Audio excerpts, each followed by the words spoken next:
पौराणिक स्वाध्याय बेलायाम श्रीमद्शुद्ध भक्ति कायो सर्वं करो।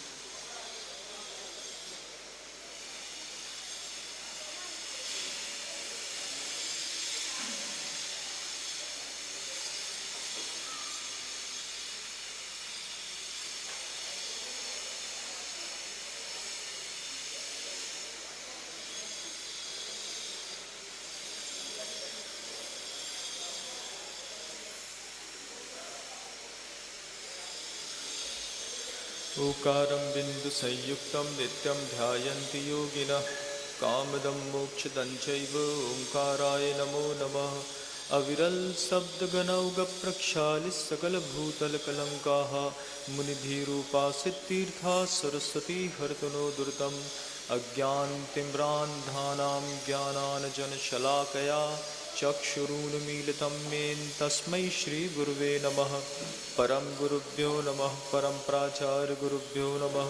सकलकलुषविध्वंसकं श्रीशां परिवर्धकं धर्म संबंधकं भव्यजीवमनः प्रतिबोधकारकमिदं शास्त्रं श्री इष्टोपदेशनामधेयम् अस्य मूलग्रन्थकर्तारः श्री सर्वज्ञदेवाः तद उत्तरग्रन्थकर्तारः श्री गणधरदेवाः प्रतिगणधरदेवाः तेषां वचानुसार मासाद्य श्रीमद् आचार्य दैवैर श्री पूज्यपाद दैवैर विरचितं मंगलम भगवान वीरो मंगलम गौतमो गणी मंगलम कुंद कुंदार्यो जैन धर्मोस्तु मंगलम सर्वमंगल मांगल्यम सर्वकल्याणकारकम प्रधानम सर्वधर्माणां जैनम जयतु शासनम कोटिशतं द्वादशैव कोट्यो लक्षाण्यसि तत्त्वनिकानि चैव पंचाशदष्टौ च हस्तसंख्यामे चक्षुदं पंचपदं नमामि। अरिहन्तभासियत्थं गणहरदेवेहिं गन्धियं सम्मं पणमामि भक्तिजुक्तो सुदनाणमहोवहिं शीर्षा इक्षामि भन्ते सुधभक्ति काउ सग्गुको दस्सालोच्यो अंगोवंग पहिण्य पाउण्य परियम सुत्त पणमालु पुब्बुगै चूलिया चेव सुत्तत्तैव थुई धम्मकाह्यं स्याणिच्चिकालं वञ्चेमि पूज्येमि वन्दामिडमं सामि दुःखखो कम्मखो बोहिलाओ सुगैगम्रं समाहि मरणं जिंगुण संपत्ति होदमज्जम्। अत्पौर्वाणिक स्वाध्याय बेलायां श्रीमदाचार्य भक्तिकायो सर्गम करोम्यहम्।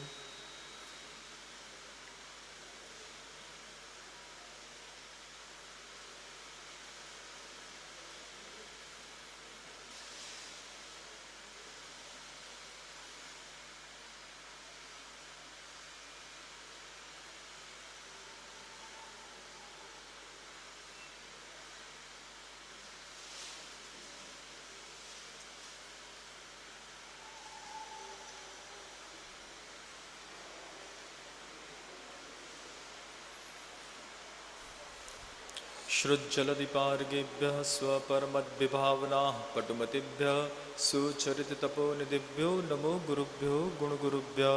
36 गुण समग्रे पंचविहाचारकरण संदर्शे शिष्यानुग्रह कुशले धम्मार्ये सदा वंदे गुरुभक्ति संजमेणय तरन्ति संसार सायरं घोरं छिन्नन्ति अट्टकम्मं जम्मं मरणं न पावेन्ति ये नित्यं प्रतिमन्त्रहोम निरता ध्यानाग्निहोत्राकुला षट्कर्माभिरतास्तपोधन्धनाः साधुक्रिया साधवः शीलप्रावरणा गुणप्रणनाश्चन्दार्कतेजोदिकाः मोक्षद्वारकपाटपाटनभटाः प्रीणन्तु मां साधवः गुरुवापान्तनो नित्यं ज्ञानदर्शननायकाः चारित्राणनो गम्भीराः मोक्षमार्गोपदेशका इक्षामि भन्ते आयुर्भक्ति काउ सग्गुको तस्सालोच्यो सम्मनाण सम्मदंसण सम्मचरजुत्ताणं पंचविहाचाराणम् आर्याणम् आयारादिक्सुदनादोपदेश्याणम् उपध्यायाणं तीरेण गुलपालर्याणं सब्बसाहुणं स्याणचिकालं वञ्चेमि पूज्येमि वन्दामीडमं सामि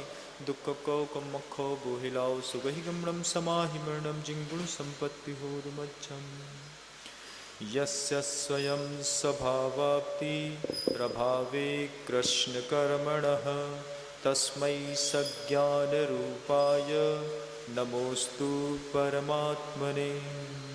परम पूज्य आचार्य भगवंत गुरुदेव श्री विद्यासागर जी महाराज की, परम पूज्य आचार्य भगवंत गुरुदेव श्री पूज्यपाद जी स्वामी की, मुनिराज श्री सौम्य सागर जी महाराज की, पूज्य मुनिवर श्री विनम्र सागर जी महाराज की जय।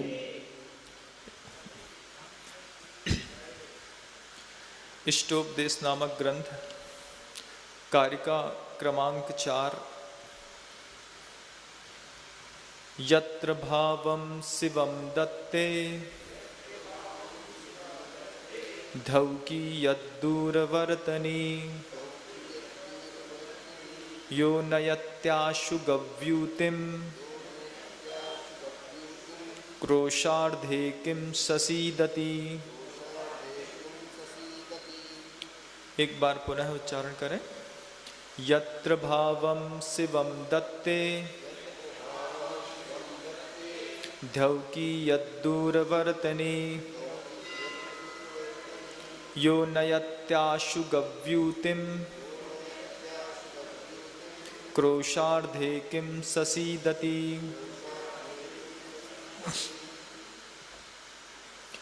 यत्र भावम, यत्र भावः शिवम दत्ते। इसका भैया ई को नहीं चालू करो, रोज समझाना पड़ता है। यत्र भावः शिवम दत्ते, आत्मा का वह परिणाम जिसके माध्यम से किसी भी जीव को शिव अर्थात मोक्ष की प्राप्ति होती है। शिव परम कल्याण रूप, जो परम कल्याण स्वरूप है, ऐसे मोक्ष की प्राप्ति जिस भाव से होती है। कौन सा भाव है जिससे मोक्ष की प्राप्ति होती है? तो आचार्य भगवंत कहते हैं, रत्नत्रय रूप जो परिणाम यह आत्मा अपने अंदर करता है, सम्यक दर्शन, सम्यक ज्ञान और सम्यक चारित्र, इन तीनों का बहिरंग से और अंतरंग से पालन करने के साथ, उस अंतरंग से पालन करने पर जब इस आत्मा को द्रव्य क्षेत्र काल और भाव की योग्य अनुकूलता बनती है, तब इस जीव आत्मा को शिव पद की प्राप्ति होती है, मतलब मोक्ष मिलता है। रत्नत्रय का पालन करने का भाव बहिरंग से मात्र ऐसा सोचने मात्र से कि हम तो अंदर से बिल्कुल शुद्ध हैं और पवित्र हैं, काम नहीं चलता बंधुओं। चावल की ललाई निकालने के लिए सबसे पहले चावल का छिलका उतारा जाता है। तो पहले बहिरंग से बाहर से व्रतों का कोई जीव, कोई भव ग्रहण करता है और उसके बाद अंतरंग से भी उस ग्रहित व्रतों को पालन करने के लिए अपने मन को एकांत में भी तैयार रखता है। कई बार ऐसा होता है कि सबके सामने तो हम व्रतों का पालन अच्छे से कर लेते हैं, लेकिन अंतरंग में वह परिणति कैसी चल रही है, इसके बारे में तो एकमात्र आप ही जानते हैं, और तो कोई दुनिया का व्यक्ति जानता नहीं है।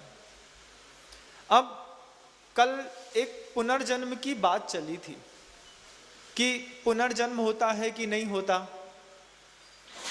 क्या माना जाए।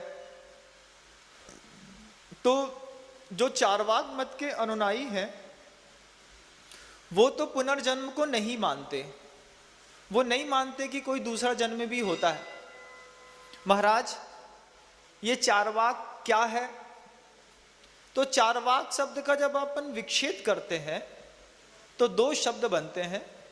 एक शब्द बनता है चारु और दूसरा शब्द बनता है वाक।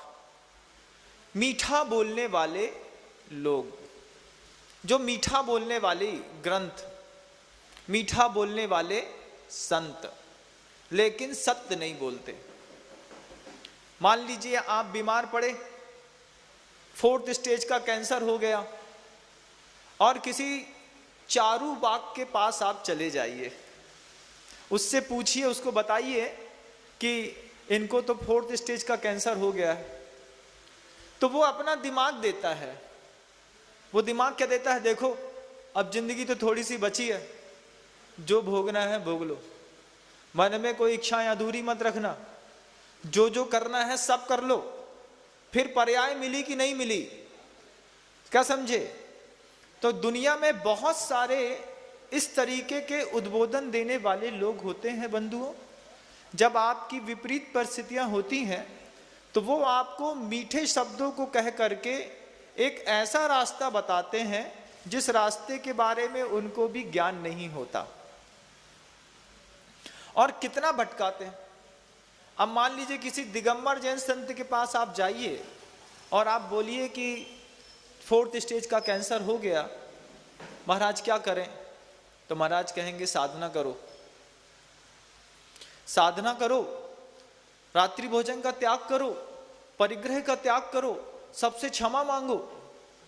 तो फिर वो अंदर ही अंदर वो व्यक्ति भी सोचता है ये सब तो कर चुके, अब तो मरने का टाइम आ रहा है, अब क्या करें। तो वो साधु की सही बात समझ में नहीं आती। लेकिन जो व्यक्ति उल्टा बोलता है, अरे तुमको जहां घूमना है घूम लो, जोन क्षेत्र की वंदना करनी है कर लो, तो ऐसे व्यक्ति की बात को मान करके आप कई बार बंबई घूमने चले जाते हैं, कोई पार्क घूमने चले जाते हैं, रिश्तेदारों से मिलने चले जाते हैं, एक बार पूरे रिश्तेदारों से मिला दो, तो व्यक्ति गाड़ी कर लेता है, पूरे रिश्तेदारों में घूम फिर आता है, सब जगह पता रहती है, सब जगह इमोशंस रहते हैं लोगों के, अरे भैया साहब को 4th स्टेज का कैंसर हो गया है, आज रहेंगे कल नहीं रहेंगे, तो सब अच्छे से आव भगत करते हैं और वो खुश रहता है। वो बाद में बोलते हैं हमने जीवन में सब भोग लिया। ये क्या था, मीठे शब्दों का छल था बंधुओं। इसको कहते हैं चारवाक, इसको कहते हैं चारुवाक, मीठा बोलने वाले शब्द या ग्रंथ चारुवाक। और ऐसे ग्रंथ इस सृष्टि पर इतने पाप करवा चुके हैं हम सब से कि हम खुद आश्चर्यचकित हैं कि इन ग्रंथों की और इन संतों की संगति हमको अनादिकाल से इतनी बार मिली कि इन ग्रंथों ने दुनिया के वे पाप भी हमसे करवा दिए जिन पाप को हमने करने का खुद कभी मन नहीं बनाया था। महाराज, जिन पाप को करने का मन हमने नहीं बनाया था वो पाप हमसे कोई कैसे करवा सकता है। करवा दिए बंधुओं, ऐसे ऐसे पाप करवा दिए। इन ग्रंथों ने और इन मीठे वचनों ने बंदूकें खड़ी करवा दी, लोगों को जिहादी बना दिया। किसी ने कह दिया धर्म खतरे में है और उन्होंने धर्म के लिए मरना पसंद किया लेकिन जीना पसंद नहीं किया। कितनी ऐसी पर्याय निकल गई हमारी, ऐसे चारवाक व्यक्ति से मिल करके मीठे मीठे शब्दों में कह करके 14, 15, 16 साल के बच्चों को ग्रंथ का हवाला दे करके लोगों ने मानव बम बना दिया। ये क्या था? क्या उस व्यक्ति की स्वतः प्रेरणा थी? उसकी व्यक्ति की स्वतः प्रेरणा नहीं थी। उसको किसी न किसी ग्रंथ का और किसी न किसी संत का सहारा मिला। किसी न किसी ग्रंथ का आपको रेफरेंस या हवाला दिया गया। क्यों दिया गया महाराज? वही बात आचार्य पूज्यपाद स्वामी यहां पर कह रहे हैं बंधुओं कि यत्र भावः शिवम दत्ते। जिस भाव से, जिस परिणाम से, सम्यक दर्शन, सम्यक ज्ञान और सम्यक चारित्र से इस जीवात्मा को मोक्ष की प्राप्ति होती है, उसके लिए धव कियत दूरवर्तिनी। स्वर्ग कितना दूर है? स्वर्ग तो मिल ही जाएगा, लेकिन मोक्ष का रास्ता इन चारू वाक ने कभी नहीं बताया। मीठा बोलने वालों ने कभी भी मोक्ष की रास्ते नहीं बताए और स्वर्ग के रास्तों की ऐसी अनुपम व्याख्याएं की। वहां पर हूरें मिलेंगी, अप्सराएं मिलेंगी, वहां पे नर्तकियां मिलेंगी, वहां पे अच्छी अच्छी देवियां मिलेंगी। तो यहां पर क्या करूं? तो यहां पर यज्ञ करो। यहां पर कई ग्रंथों ने अश्वमेघ यज्ञ करा दिए। वहां पर भी क्या था कि कोई ना कोई झूठा संत था और एक झूठा ग्रंथ था। और हमारी पिछली पर्यायों में, कितनी पर्यायों में हमने ऐसे झूठे ग्रंथ और झूठे संत का सहारा लिया और अपनी पर्याय बर्बाद करते करते करते हम यहां तक पहुंच गए। किसी ने स्वर्ग का भरोसा दिलाया और हाथ में बंदूक थमा दी, धर्म की रक्षा करना है तो इनको मारना पड़ेगा। जो नास्तिक हैं, जो मिथ्या दृष्टि हैं, जो अनबैरिबल हैं, जो काफिर हैं, जैसे आपके ग्रंथों में जैन दर्शन में सम्यक दृष्टि और मिथ्या दृष्टि होता है, ऐसी व्यवस्था प्रत्येक ग्रंथ में बनी हुई है। आपके यहां बस नहीं है कि सम्यक दर्शन और मिथ्या दर्शन है, अन्य मतों में भी है। हिंदुओं में जाइए तो वहां पर इन्हीं शब्द को आस्तिक और नास्तिक शब्द से व्याख्यायित करते हैं।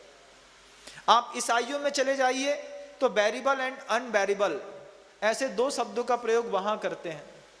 मुस्लिम संप्रदाय में चले जाइए तो वहां पर नास्तिक या मिथ्यादृष्टि व्यक्ति को काफिर कहा जाता है और उसको मारने के लिए ग्रंथों में आदेश तक दे दिए, दिखे तो मार दो। क्या होगा इसको करने से? बोले ऐसे लोगों को इस सृष्टि से अलग करने पर तुमको स्वर्ग की प्राप्ति होगी। सोचिए अंतर मन में अपने आप एक बार, क्या किसी की हिंसा करने से किसी को स्वर्ग मिलेगा? किसी को मिलेगा क्या?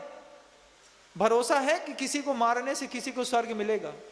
लेकिन ऐसे कितने ग्रंथ हैं जिनमें यही बातें लिखी, ऐसे कितने संत हैं जो इन्हीं बातों का समर्थन करते हैं, जो बार बार कहते हैं कि आज यह जो बहुत बड़ा एक वर्ग है जो गाय बचाओ गाय बचाओ गाय बचाओ के लिए झंडा उठाता है, नारा खड़ा करता है, इनके ग्रंथों में भी गोमेघ यज्ञ लिखे हुए हैं कि उसी यज्ञ में उन्हीं गाय का आवाहन करके और उसी गाय को मार करके जिसको हम बचाने की बात कर रहे हैं, उन्हीं ग्रंथों में लिखा है कि इसको इसमें यज्ञ में आहुति कर दो, इसको स्वर्ग मिलेगा।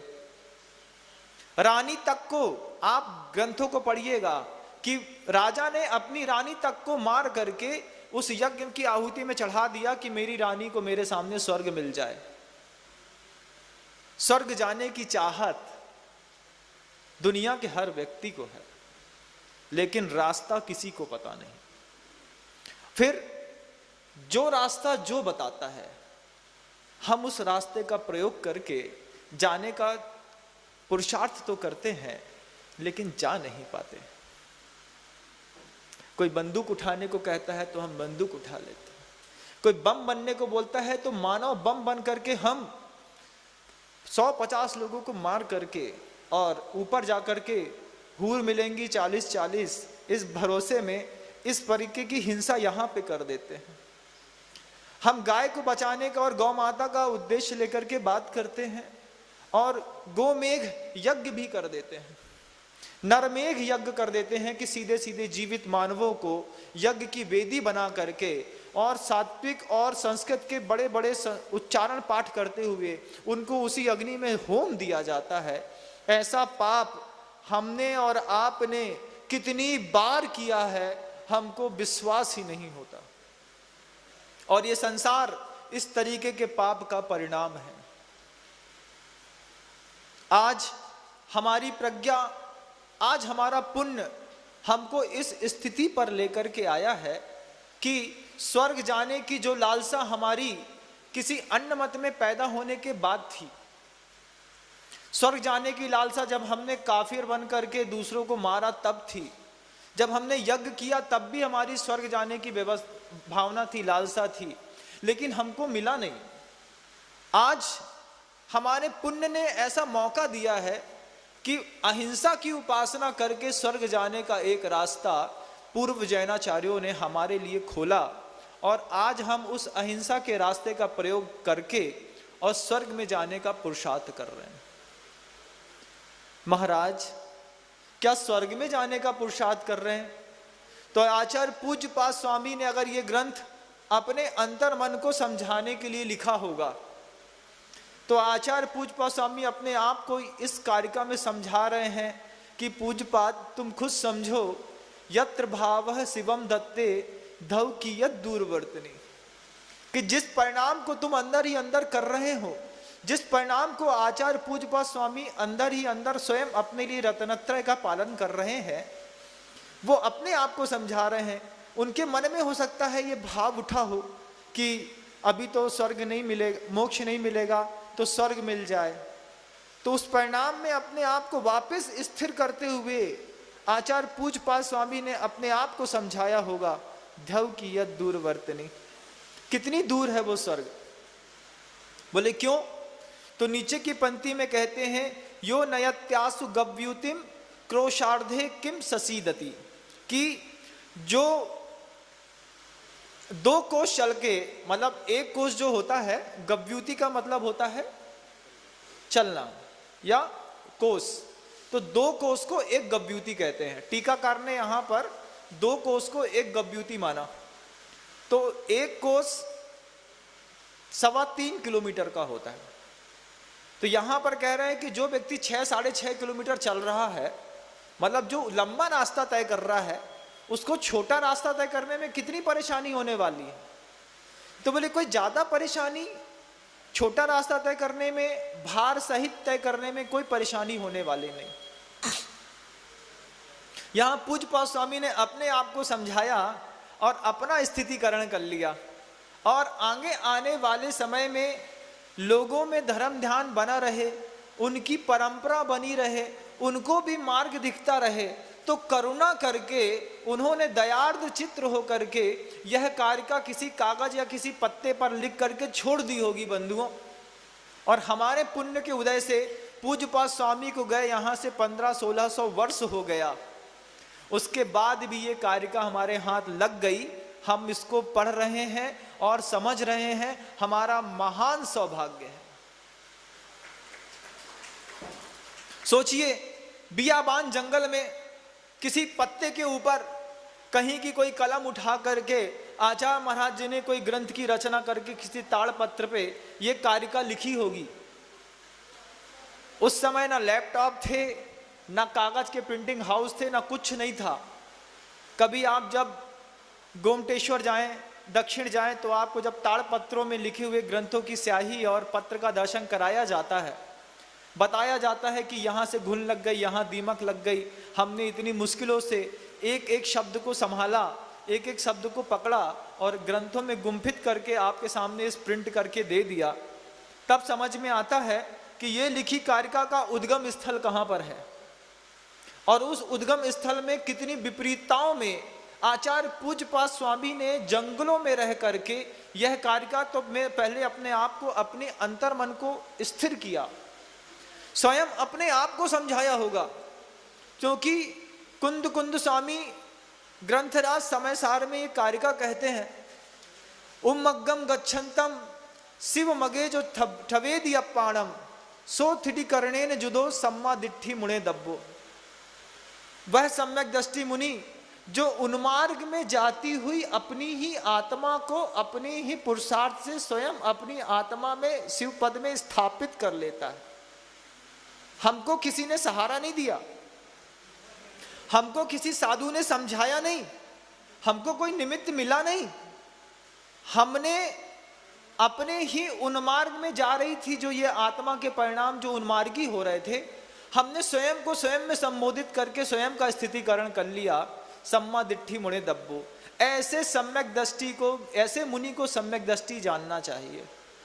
तो वहां पर आचार्य पूज्यपाद स्वामी ने बियाबान जंगलों में पहले इस कारिका को अपने अंतन मन में अनुभव किया होगा, फिर उन्होंने पूर्वजों के दिए हुए संकेत को समझ करके कि आगे आने वाले 21,000 वर्ष में लोगों के कैसे कैसे परिणाम होंगे, लोग क्या क्या विचार करेंगे, लोगों की शक्ति कितनी क्षीण होती जाएगी और उपादान कितना कमजोर होता जाएगा, निमित्त कितने हावी होते चले जाएंगे। तो जब निमित्त हावी हो रहा हो, उपादान किसी का कमजोर हो रहा हो और ये मेरा ग्रंथ भूल से भी किसी के हाथ में लग जाएगा, वह जगा हुआ अगर इस कारिका को पढ़ लेगा तो पाप करने से वहीं पर रुक जाएगा। कितनी अनुकंपा आचार्य परमेष्ठियों की कि हमारे लिए कारिका छोड़ के गए हैं, और छोड़ के मात्र नहीं गए हैं, ये संकेत दे के गए हैं कि इस कारिका को अपने जीवन का अगर अंग बना लोगे तो जहां मैं गया हूं वहां तक धीरे धीरे तुम भी पहुंच जाओगे। बहुत बड़ी बात होती है बंधुओं, जब भी किसी कारिका को पढ़ो। कुछ लोग ऐसे होते हैं षष्ठी पर कि आचार्यों ने ग्रंथ लिखा लेकिन वो गाथा मात्र पकड़ के अपना जीवन जीना चाहते हैं। अगर ऐसे लोगों को ये गाथा भी पकड़ ले तो भी वो पार हो जाएंगे। ग्रंथ तो बहुत बड़ा होता है, उसमें तो 300, 400, 500, 700, 800 कारिकाएं लिखी हैं, गाथाएं लिखी हैं। उन गाथाओं में कुछ लोग ऐसे हैं इस षष्ठी पर कि जिनके विवेक को ऐसा लकवा मार गया है। क्या मार गया है बंधु? विवेक को लकवा मार गया है कि जैसे लकवा मारने वाले का एक हाथ नहीं चलता, एक ही हाथ से सारा काम कर लेता है, लंगड़ा के काम कर लेता है, वैसे ही ग्रंथों में से अपने जीवन जीने के लिए एकाध गाथा या एकाध शब्द को पकड़ लेते हैं और उसी शब्द और उसी गाथा का बार बार चिंतन, मनन, अनुचिंतन, वाचन, प्रभावना करते करते वो अपनी जिंदगी तो निकाल देते हैं लेकिन पूरे ग्रंथ को पढ़ने का और समझने का साहस नहीं करते। कितने सारे ऐसे लोग हैं इस जिंदगी में। यहां पर आचार्य भगवंत कह रहे हैं धव कियत दूरवर्तिनी, कितना दूर है वो स्वर्ग, मिल ही जाएगा तुमको। आचार्य पूज्यपाद ने जब अपने आप को स्थिर किया उसके बाद ये गाथा लिखी और हमारे लिए छोड़ करके स्वर्गों की यात्रा में निकल गए। वो वहां, हम यहां। अब हम उनकी गाथा को पकड़ करके अपने आप को संभालने का पुरुषार्थ करने के लिए यहां पर आ करके यह वाचना सुन रहे हैं और बोल भी रहे हैं। उपदेश मात्र आपके लिए नहीं बंधुओं, मेरे स्वयं के लिए भी हुआ करता है। मेरी आत्मा भी परिणाम उन मार्ग में जाते होंगे, जाते हैं, उनको ये गाथाएं स्थिरता प्रदान करती हैं और आपको भी स्थिरता प्रदान करती है। इससे आपको भी अपने जीवन में स्थिरता ग्रहण करनी चाहिए। अब कोई व्यक्ति, किसी ने पूछा था कल पुनर्जन्म होता है कि नहीं, तो उसमें एक ऐसी घटना मैं आपको सुनाऊं कि आपको पुनर्जन्म के ऊपर थोड़ी बहुत विश्वास तो हो ही जाएगा। फिर कर्म की मार और कैसे कर्म करके कैसा आदमी भोगता है वो भी आपको पता चल जाएगा। हम लोग रामटेक में थे, चातुर्मास चल रहा था, तो रामटेक में पीछे कनान नदी है, उस नदी में खिंसी कहते हैं, वहाँ पे एक स्पॉट है खिंसी जहाँ पे डैम बना हुआ है और वहाँ पे लोग पैराग्लाइडिंग करने और बोटिंग करने के लिए जाते रहते हैं।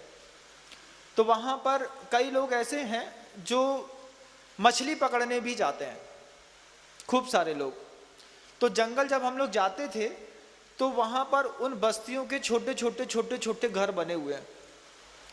उन घरों के लोगों का सुबह सुबह का काम मछली पकड़ने का और दिन भर उनके घरों के आसपास सुअर, मुर्गियां और दुनिया भर के लोग, जानवर जो थे वो घूमते फिरते थे, वो उसका भी पालन किया करते थे। और आचार्य महाराज का एक बार उनके उस परिस्थिति को देख करके ऐसा भाव भी हुआ कि इन लोग सुअर पालते हैं, इससे अच्छा है कि इन लोगों को 2-2, 4-4 गाय दे दें। इन लोग 2-2, 4-4 गाय पालें तो अपनी इस विपन्न अवस्था से थोड़ा ऊपर उठ जाएंगे। चर्चा भी करी। चर्चा करने के बाद परिणाम ये निकला कि वहाँ के लोगों ने बताया, महाराज जब तक आप हैं तब तक ये गाय को रखेंगे और जब आप चले जाओगे और गाय दूध देना बंद कर देगी तो जो इन लोग मुर्गियों और सुअर के साथ करते हैं वही आपकी गाय के साथ कर देंगे, तो आपको भी बहुत दोष लगेगा। तो वो विचार को स्थगित कर दिया गया। अब जो वो मछली, सुअर या मुर्गी वगैरह पालते थे तो कभी कभार होता था उनके घरों में भी कि वो उसको बना करके और भोजन के रूप में भी ले लेते थे। अब वो पूरी एक लाइन लगी है रामटेक में, कभी आप रामटेक जाइए और पीछे देखिए तो वहां पे एक परिवार में एक बच्ची पैदा हुई।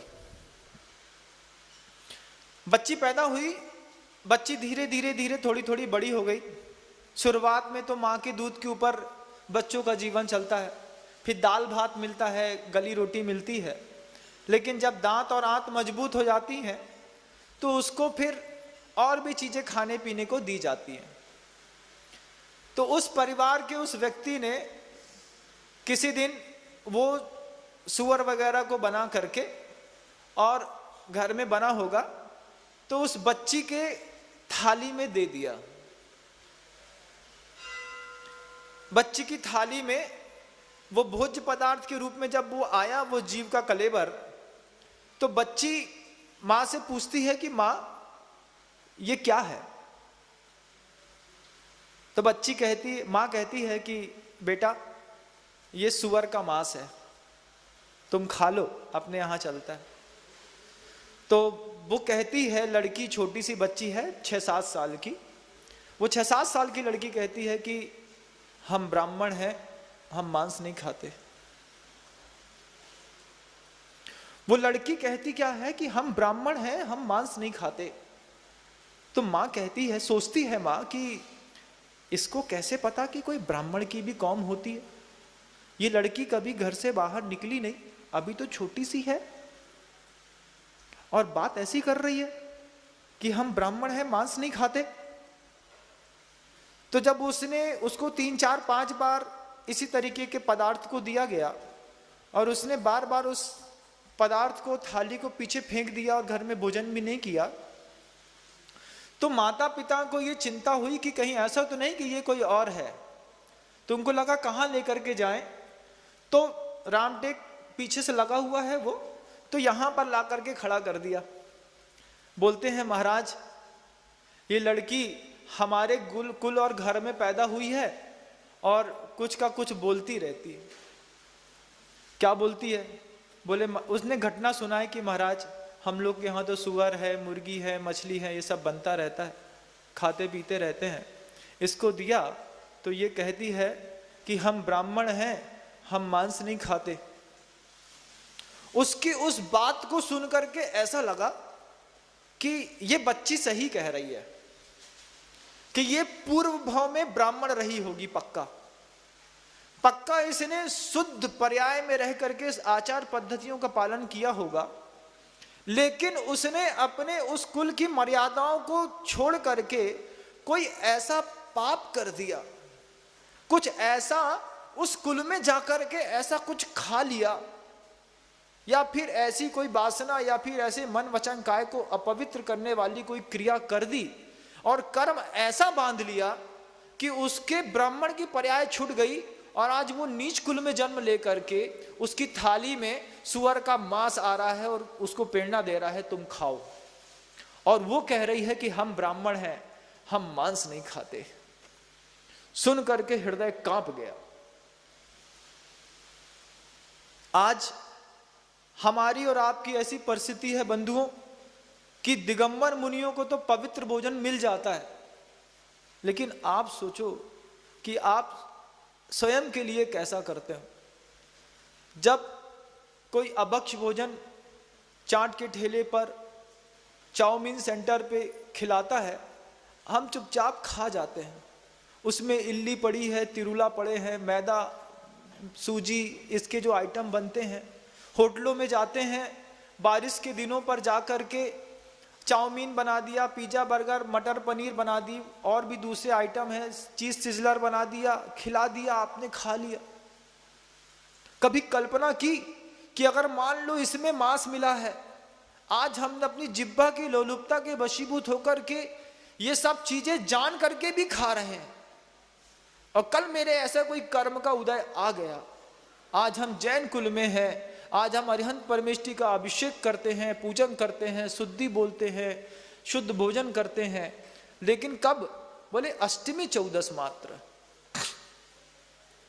और इसके अलावा घर में वो जो सड़ा आचार का डिब्बा रहता है बंधुओं, क्या समझते हो आप उसको? आप ये समझते हो कि वो आचार का डिब्बा कोई भोज्य पदार्थ है, उसमें खाने का कोई चीज है? मैं जब 12th क्लास में था, बायोकेमिक का स्टूडेंट, स्कूल में जब हम पढ़ते थे बायोलॉजी, तो 12th क्लास में हमारे कमरे के अंदर जिस कक्षा लगती थी, एक 30 लीटर का कंटेनर रखा था।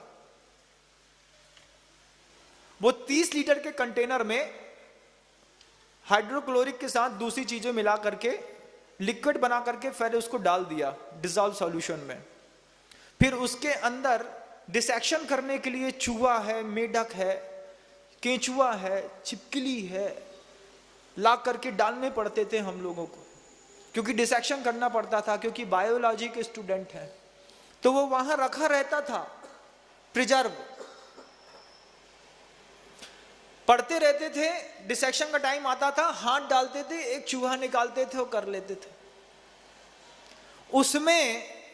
और घर के अंदर के अचार के डिब्बे में कोई अंतर नहीं है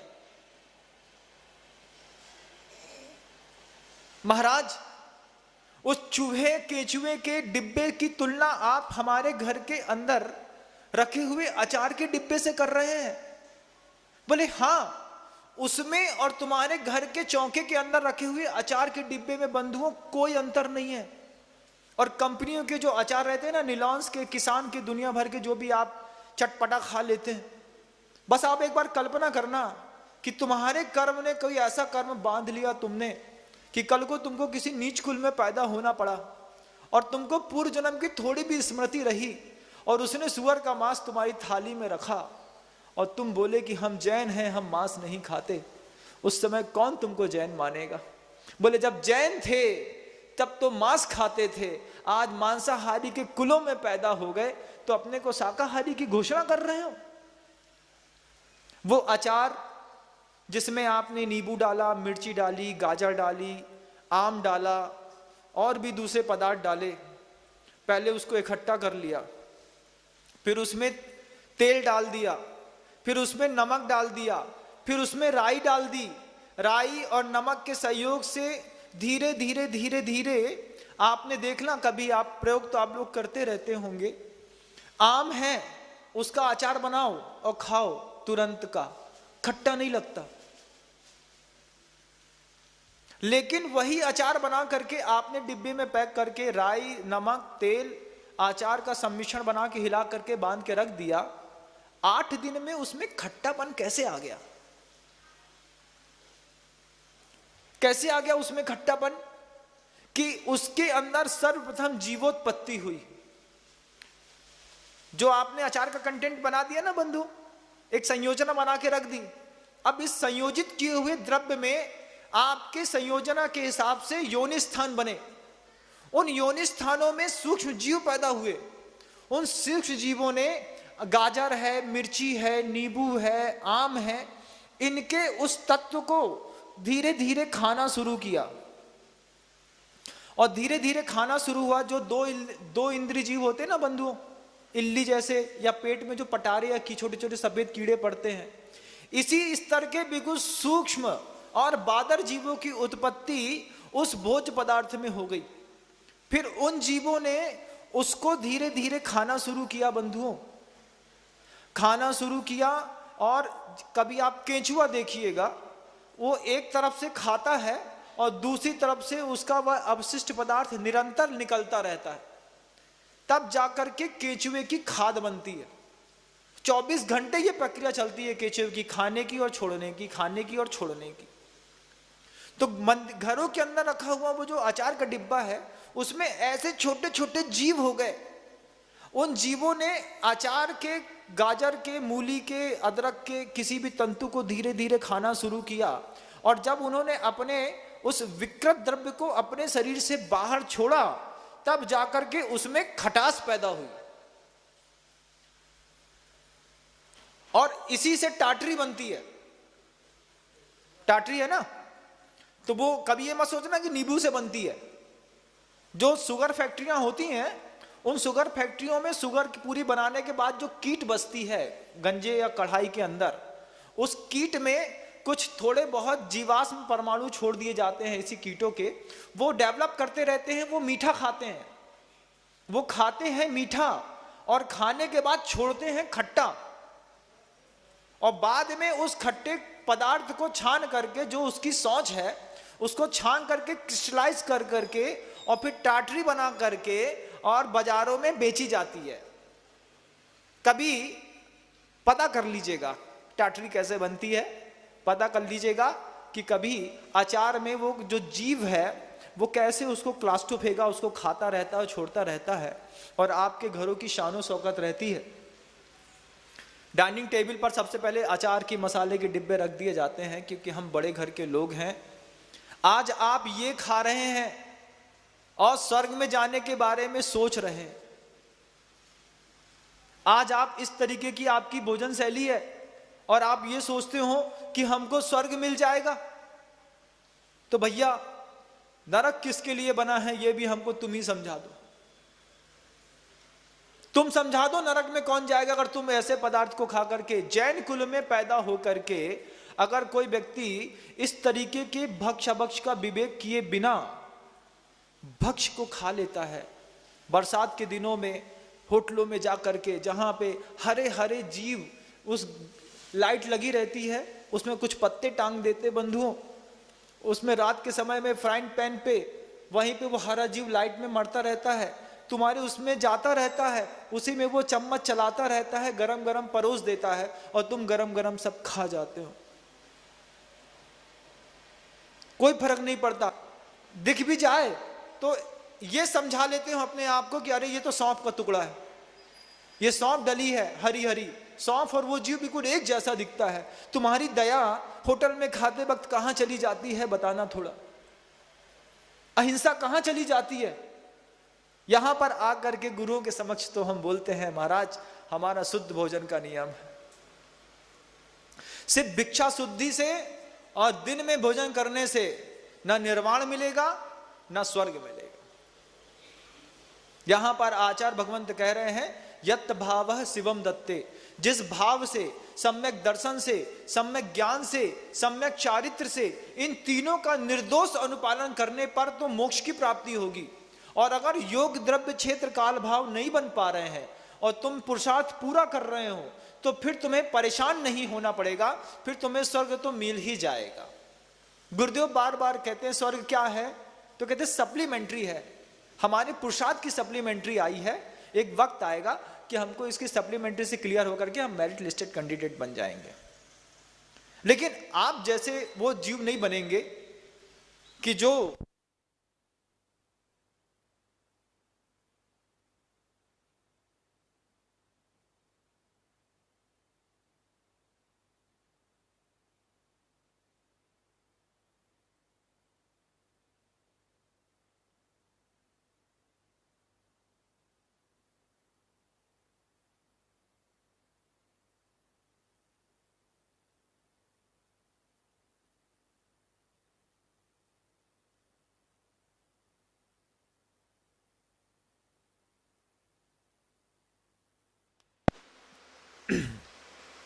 आ रही है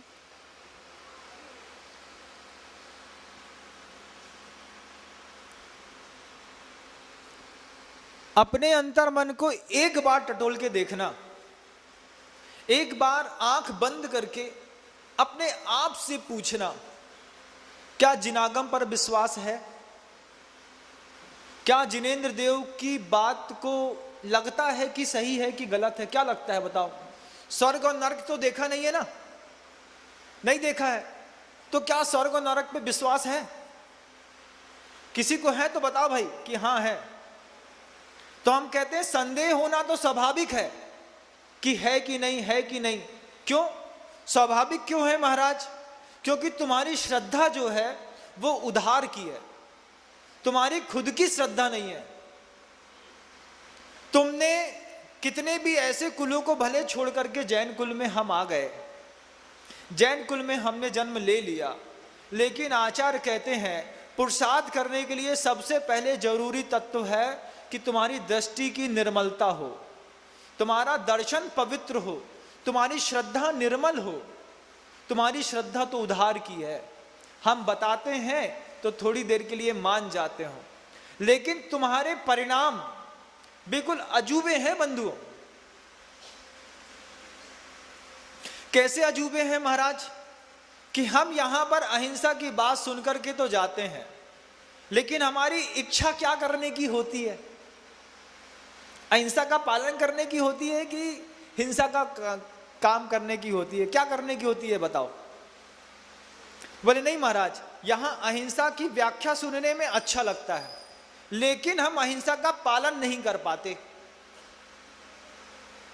घर में जाकर के अंदर से द्रवित होना बहुत बड़ी बात है बंधु, और जो जगा हुआ व्यक्ति होता है वो अंदर से भी जा करके जैसी बाहर क्रियाओं को दिखाता है और सजगता रखता है, वैसे ही वो अपनी थाली का भी शोधन करता है।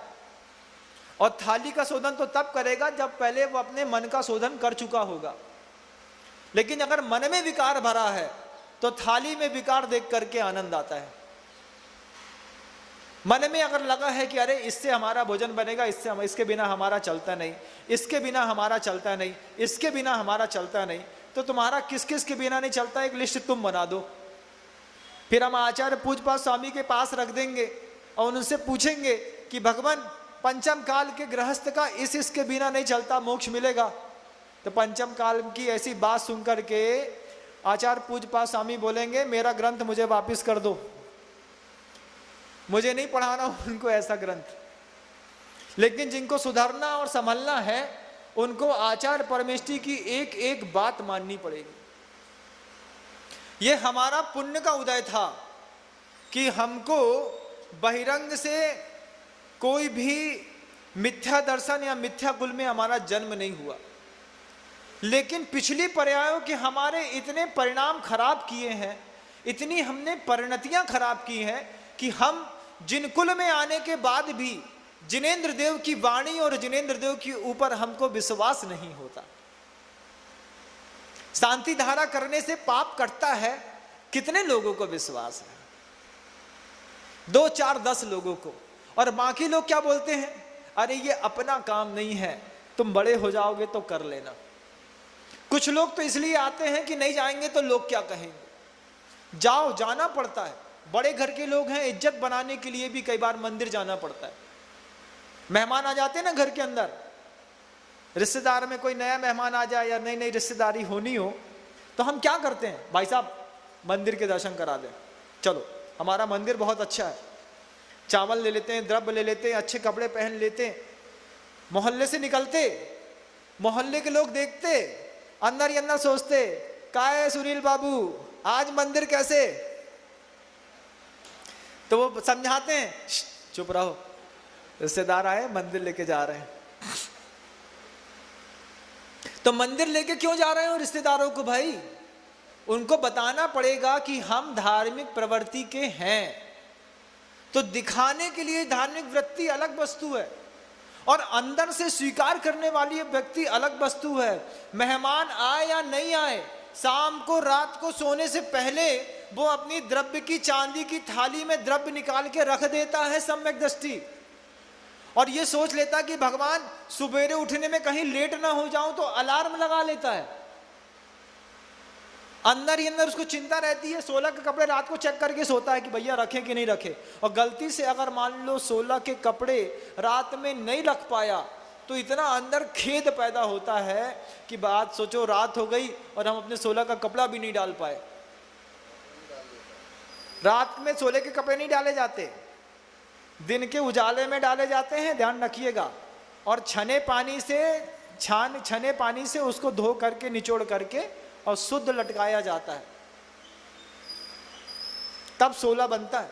रात में 9 बजे पहुंचे महाराज, हमने 16 के कपड़े जल्दी जल्दी डाले, मंदिर जाना था। बहुत कठिन है। तो वो मंदिर क्यों जा रहा है? क्योंकि रिश्तेदार को दिखाना है, ना कि हमको मंदिर जाना है। ऐसी प्रवृत्ति अपने अंतर्मन से एक बार पूछिए। जो लोग जहां भी बैठे सुन रहे हैं इस बात को, सोचो कि ऐसे मंदिर तुम कितनी बार गए हो इस दुनिया में। जिनेंद्र देव के कुल में आकर के मंदिर क्यों जाते? क्योंकि रिश्तेदार आए हैं। इसलिए नहीं जाते कि हमको भगवान से रिश्तेदारी खुद बनानी है। और जो उनका पुजारी है, जिनके परिणाम निर्मल है, जिनका सम्यक तो निर्मल हो गया है, कहते हैं सम्यक कैसे मिलेगा भगवान? कि अर्ध पुद्गल परावर्तन काल से ज्यादा अगर तुम्हारा समय शेष है तो सम्यक की प्राप्ति के योग्य परमाणु और व्यवस्था तुम्हारे लिए बनती नहीं। लेकिन इससे सीमित समय में अगर आप आ गए हैं, अंदर आ गया है, आपकी अर्ध पुद्गल परावर्तन काल से नीचे की स्थिति आपकी बन गई है, तो कहीं ना कहीं किसी ना किसी संत की देशना आपके हृदय में ऐसी चोट करती है कि उसी दिन आप संकल्प कर लेते हैं कि आज के बाद हम अपने घर में अचार न खाएंगे, न किसी को खाने देंगे। उठा करके सीधा बाहर फेंकता है सड़क में। वो जब उठाने वाला आता, बोले भैया डिब्बा फेंका है, गिर गया। बोले गिर नहीं गया, हमने फेंक दिया। और ऐसी जितनी चीजें जो अभक्षता की ओर ले जाती हैं, जो हमारे परिणाम बिगाड़ती हैं, उन सब चीजों को छोड़ करके वो अपने निर्मल करने का पुरुषार्थ करता है, तब जाकर के उसको स्वर्ग मिलता है बंधुओं। मोक्ष तो बहुत दूर है। स्वर्ग और नरक क्या है? हम बताते हैं ना, स्वर्ग और नरक दोनों क्या है बंधुओं? धर्मशालाएं हैं, जहां रुकना है, जहां मर्जी है वहां की व्यवस्था खुद बनाओ। और व्रत ले लिए तो स्वर्ग मिलेगा। कल हमने किसी से पूछा कि आपकी 2 प्रतिमा है क्या? तो वो बोलते नहीं, प्रतिमा नहीं है, लेकिन हम शुद्ध भोजन करते हैं और रात्रि भोजन नहीं करते। तो किसी ने ये परिभाषा अपने अंतर मन में खुद बना ली है कि हम रात्रि भोजन नहीं करेंगे और शुद्धि का भोजन करेंगे।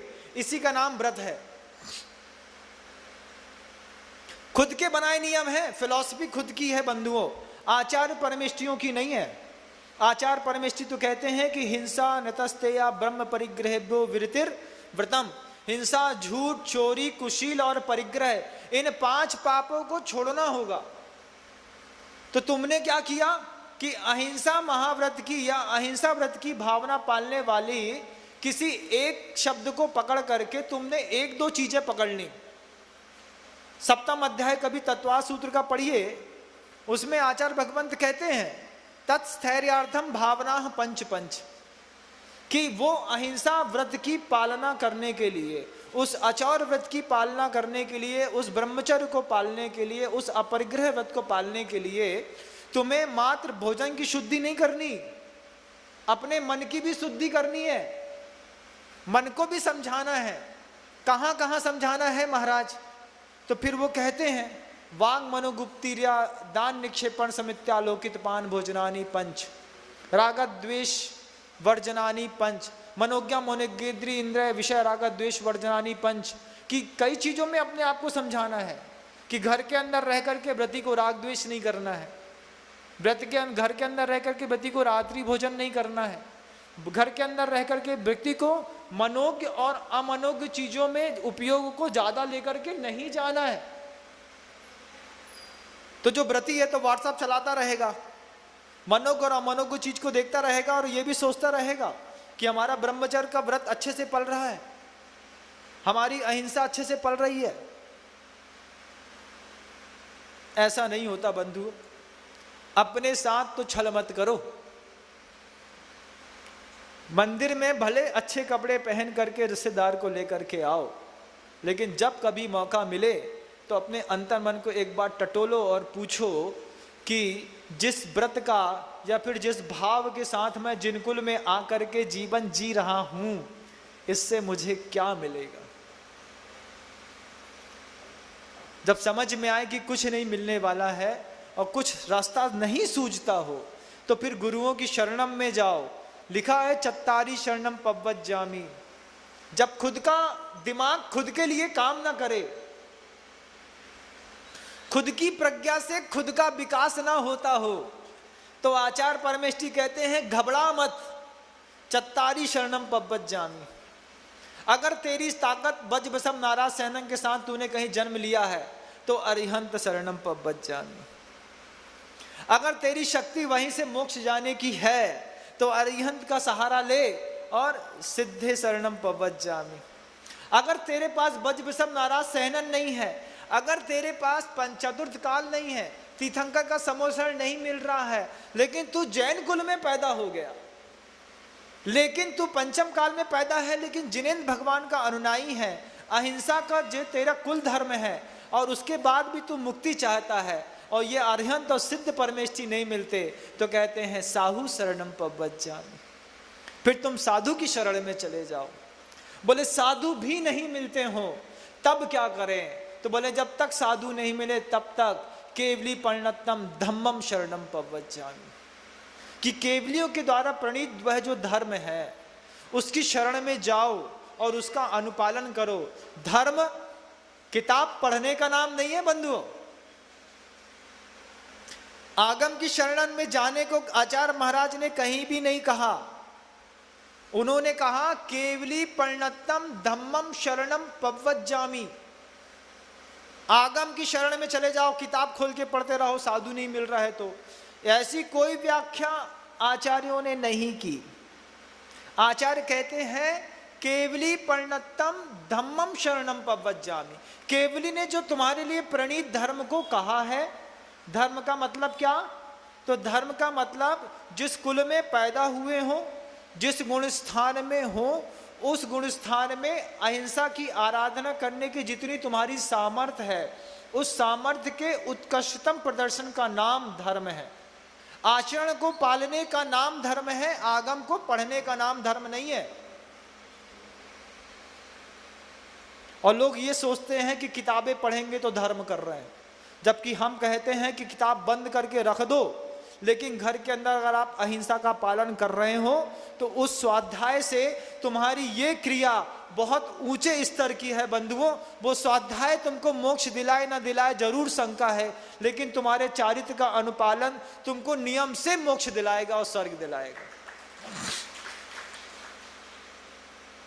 कभी मत सोचना कि सिद्धांत ग्रंथों का या भी वाचना करूंगा पढ़ूंगा तो कुछ कर्म के बंधन ढीले होंगे, क्योंकि वह ज्ञान अगर राग सहित है तो प्रतिकूल है, राग रहित अनुकूल।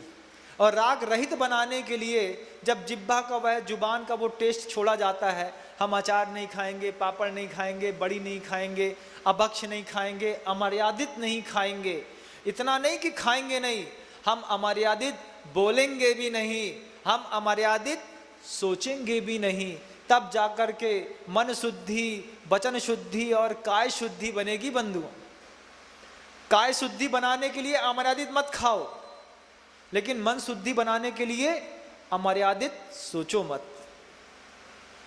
तो अमर्यादित क्या सोचते हैं महाराज हमको बताने की जरूरत नहीं है। अपने अंतर मन से पूछो।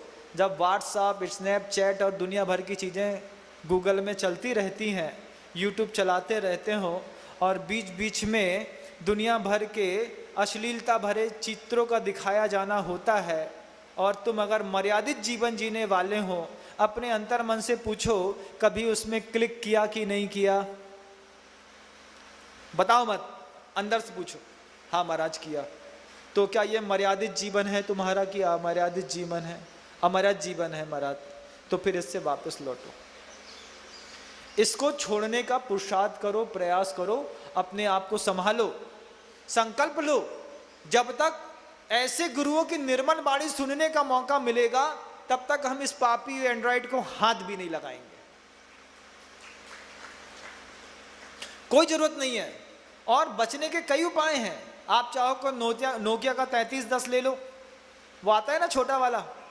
अब नहीं आता, हमारे टाइम में आता था नोकिया का 3310 है, हाँ, जिसमें सामान्य सी स्क्रीन रहती थी और उसमें कोई व्हाट्सएप कुछ नहीं चलता था। हेलो, हाँ पहुंच गए, हाँ पहुंच गए, काट दो। टेक्स्ट मैसेज आते थे, एसएमएस आता था, इतने में व्यवस्था बन जाती थी। सुविधाएं बढ़ी हैं पंचम काल में, तो मात्र सुविधाएं नहीं बढ़ी, पाप भी बढ़ा है। और ये 5 पापों से निवृत्ति होगी तब तो तुम वो भाव करोगे जो दूसरा शब्द कहते हैं यत्र भावः शिवम दत्ते। कौन सा परिणाम तुम्हारा और कौन सा परिणाम इन पूज्यपाद महाराज का, और कौन से परिणाम के साथ हम आज यहाँ पे सुन रहे हैं, और घर जाकर के कौन सा परिणाम करेंगे। अपने अंतर मन की परीक्षा करने के लिए यह चातुर्मास मिला है। हम सब अपने अंतर मन की परीक्षा करते हुए मोक्ष जाने के लिए पुरुषार्थ करें बंधुओं। और नहीं जा पा रहे हैं तो कम से कम अपने योग्य इतना वातावरण बना लें कि हमको हमारे क्रियाकर्म, हमारी परिस्थितियां नरक में ले जाकर के ना पटकें और हमें स्वर्ग की प्राप्ति भी हो जाए। तो कम से कम वह जो समय हमारा पापों में बीतने वाला था, माटा कूरी काटी में बीतने वाला था, उससे तो बच जाओगे। किसी का स्वर्ग जाने की व्यवस्था करो। तो कहते का धरो महाराज स्वर्ग में, बे पुतरा पुतरिया इते छोड़े उते मिले, ऐसा बोले हमको। हमने कहा तुम तो बहुत पढ़े लिखे हो। बोले हाँ, स्वर्ग की बात मत करो महाराज, स्वर्ग में क्या है, इंद्रिय के सुख तो है और कुछ नहीं है। जैसा वहां है वैसी नरक में है, वहां भी इंद्रियां हैं, वहां से इंद्रियों की पीड़ा है, वहां पे वेदनाजन्य पीड़ा है, यहाँ सुखजन्य पीड़ा है, पीड़ा तो पीड़ा है। हमने कहा बहुत ज्यादा पढ़ा लिखा है भाई। फिर हमने पूछा उससे कि भैया स्वर्ग में जाओगे तो वहां पर स्वर्ग में देव पर्याय में जन्म लेने के बाद भी जिनेंद्र देव की भक्ति करने का मौका मिलेगा, उनके दर्शन करने का मौका मिलेगा, तीर्थंकर के पंच कल्याणक मनाने का मौका मिलेगा, 500 योजन की लंबी लंबी पद्मासन की प्रतिमाएं देखने मिलेंगी, पत्नी भी मिलेंगी, सुख भी मिलेगा, धर्म भी मिलेगा। नरक में क्या मिलेगा? बोले सम्यक दृष्टि को कोई फर्क नहीं पड़ता। हमने कहा बहुत बढ़िया। क्या सम्यक दर्शन तो चारों गतियों में मिलेगा बंधुओं, लेकिन यहां पर जो सम्यक दर्शन के कारण हेतु बनते हैं, नरकों में तो वेदना मात्र से सम्यक की प्राप्ति होती है बंधुओं। सम्यक दृष्टि वहां भी रहते हैं, लेकिन जिनेंद्र भगवान से कोसों दूर रहते हैं, भक्ति से दूर रहते हैं, पूजन से दूर रहते हैं। हमारी पर्याय का थोड़ा सा समय और बचा होगा। आगम सागर जी महाराज हमारे बार बार हमको हमारे कमरे में सिखाते थे विनम्र। हमने कहा जी महाराज, तो ऐसा बोलते थे, बहुत गई थोड़ी बची, थोड़ी भी अब जात, काहे नटनी तू रूठत है फल मिलने की बात। कि तुम्हारी 30 साल की, 32 साल की, 35 साल की, 40 साल की आयु चली गई, तुम क्या सोच के आए थे? 120 साल जियोगे, 60-70 साल जियोगे, 80 जियोगे ज़्यादा से ज़्यादा, तो 40 निकल गई, जिसकी 50 निकल गई, जिसकी 60-65 निकल गई, और यहाँ बैठ के सुन रहे हैं। समझ रहे हैं अभी भी धर्म क्या है कि आधी से ज़्यादा तो निकल गई, अब जो थोड़ी बहुत बची है कम से कम उसमें तो हम पाप छोड़ दें और उन स्वर्गों में जा कर के कुछ देर विश्राम कर लें, कि जहाँ पर 500 योजन की जिनबिंब के दर्शन करने का भी सौभाग्य मिलेगा, सुख से जी लोगे, धर्म भी मिलेगा, सुख भी मिलेगा, वैभव भी मिलेगा। उसके लिए पुरुषार्थ क्या करना महाराज? बोले इस धरती पर थोड़े से काल के लिए पाप का त्याग कर दो। यहाँ 20-25 साल बचे हैं तुम्हारी जिंदगी के, 15 साल बचे हैं, 40 साल बचे हैं, बस इन 40 साल, 25 साल, 15 साल, 5 साल के लिए पाप का त्याग कर दो। फिर क्या बताएं? फिर तो अद्भुत वैभव है। बोले 10 साल 20 साल के लिए छोड़ो, तुम्हारी स्थिति इतनी सुखद बनेगी कि अगर तुम भवनत्रिक में गए, कहां गए? देव दुर्गति अगर तुम्हारी हो जाती है तो 10 वर्ष सहस्राणी प्रथमायाम भवनेषु च व्यंत्राणांच, कि वहां की जगन आयु 10,000 वर्ष की है, कि कम से कम 10,000 वर्ष तक तुमको तकलीफ नहीं होगी। और अगर वैमानिक देव बन गए स्वर्गों में तो परापल्योपम अधिकम, अगर ऊपर के स्वर्ग में चले गए तो वहां पर कम से कम एक पल्ले से कुछ ज्यादा की आयु है, कुछ कम की। पल्योपम अधिकम, एक पल्ले से थोड़ा ज्यादा, मतलब सौधर्म स्वर्ग में तुमने सामान्य इंद्र बन के भी जन्म लिया तो कम से कम तुम्हारे इस 30 वर्ष के, 15 वर्ष के, 50 वर्ष के पुरुषार्थ का ये फल निकलेगा कि तुमको कम से कम एक पल्ल की आयु तक तीर्थंकरों के साक्षात दर्शन होंगे। तीर्थंकरों के पंचकर्णक मनाने का तुमको मौका मिलेगा। तुमको नंदीश्वर विधानों में जाना करके, यहां तो अभी अपन ने डेमो किया था ना, वहां सही का नंदीश्वर दीप देखने मिलेगा बंधुओं। कितना सौभाग्य है। और उसकी अपेक्षा क्या की जा रही है कि बोले 5, 10, 15, 20, 25, 30, 40 साल जितना भी तुम्हारा बचा है, बस इसमें भगवान आदिनाथ और महावीर भगवान के उन सिद्धांत में हिंसा, झूठ, चोरी, कुशील और परिग्रह का त्याग कर दो। मात्र थोड़ी सी देर के लिए करो और एक पल से अधिक की आयु भोग भोगते और अपने भजन करते हुए निकल जाएगी। इससे बड़ा सौभाग्य क्या होगा तुम जैसे गृहस्थों के लिए? सोचो गुरुदेव की कितनी करुणा। महाराज तो एक पल्य तो बहुत होता है, हाँ बहुत होता है। कितना होता है महाराज तुमको नहीं पता? अब तो आपने कही पल्य सो, हमने पल्य सुन ली, अब इतने से सुनी, इतने से निकल गई। कछु तो बताओ। तो पल्ल के बारे में कभी आप आगम ग्रंथों को जिनने उठा के कभी पढ़ा हो, स्वाध्याय किया हो, तो वो जानते हैं कि 4 योजन गहरा है ना। 1 योजन कितना होता है? तो कहते हैं 1 योजन हो गया आपका 1 योजन गहरा, 4 योजन नहीं, 1 योजन गहरा। 1 योजन गहरा मतलब कम से कम 13.25 किलोमीटर का 1 योजन होता है बंधु। 4 कोस का होता है और 1 कोस 3.25 किलोमीटर का होता है। 13.25 किलोमीटर गहरा कोई गड्ढा खोदो, उतना ही उसका डाया हो, उसमें भोग भूमि के मेढ़े के अग्रबाल के भाग को इतना बारीक काटो और उसको पूरा भर दो ठसाठस, और उसको अच्छा रोलर से अच्छा दबा दो। और कैसा दबा दो कि उसके ऊपर से चक्रवर्ती की सेना निकले तो खट खट खट खट खट खट की आवाज आए, और थोड़ा भी वो दबे नहीं, इतना उसको मेढ़े के बाल से दबा करके ठसाठस भर दो 13.25 किलोमीटर गहरे गड्ढे को, उतना ही डाया वाले को। और फिर प्रत्येक 100 साल में 1 बाल निकालो, और फिर उसी के बराबर का दूसरा गड्ढा है उसको भर दो। तो ये व्यवहार पल, फिर अद्दा पल, फिर उद्धार पल, इन सबको मिलाकर के बनता है 1 पल, सागर बनता है उसको। ये 1 पल, तो ये 1 पल्ल की आयु कितनी है? तो गड्ढे बराबर है। आप सोचिए कि इतने 100 साल में 1 बाल निकालना है। अब कितने वर्षों में वो गड्ढा खर्च खाली होगा? इतने सारे वर्षों तक हमको मात्र 10, 5, 15, 20 वर्ष तक अगर हम व्रतों का पालन कर लें तो इतने सारे वर्षों तक हमको धर्म ध्यान करने का उस स्वर्ग में मौका मिलेगा। इस मौके को ऐसा कौन अभागा है जो चूक रहा है, छोड़ना चाहता है? कौन छोड़ेगा बताओ? मूर्ख होगा तो छोड़ेगा महाराज, लेकिन अचार नहीं छोड़ेंगे,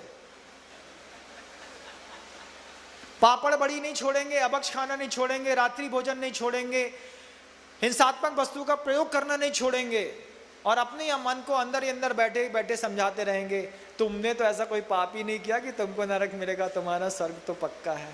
तुम्हारे सोचने से स्वर्ग नहीं मिलता बंधुओं, पुरुषार्थ करने से, चारित्र का अनुपालन करने से स्वर्ग मिलता है। आपको मिले इन्हीं भावनाओं के साथ। थोड़ा सा समय ज़्यादा हो गया, लेकिन बात तो समझ में आई होगी ना, तो आगे भी इसको चिंतन करेंगे भावनाओं के साथ। भगवंत गुरुदेव श्री विद्यासागर जी महाराज की बोधि समाधि परिणाम शुद्धि स्वात्मोपलब्धि शिव सौख्य सिद्धि चिंतामणि चिंतित वस्तुदाने त्वाम बंद मानस्य ममास्तु।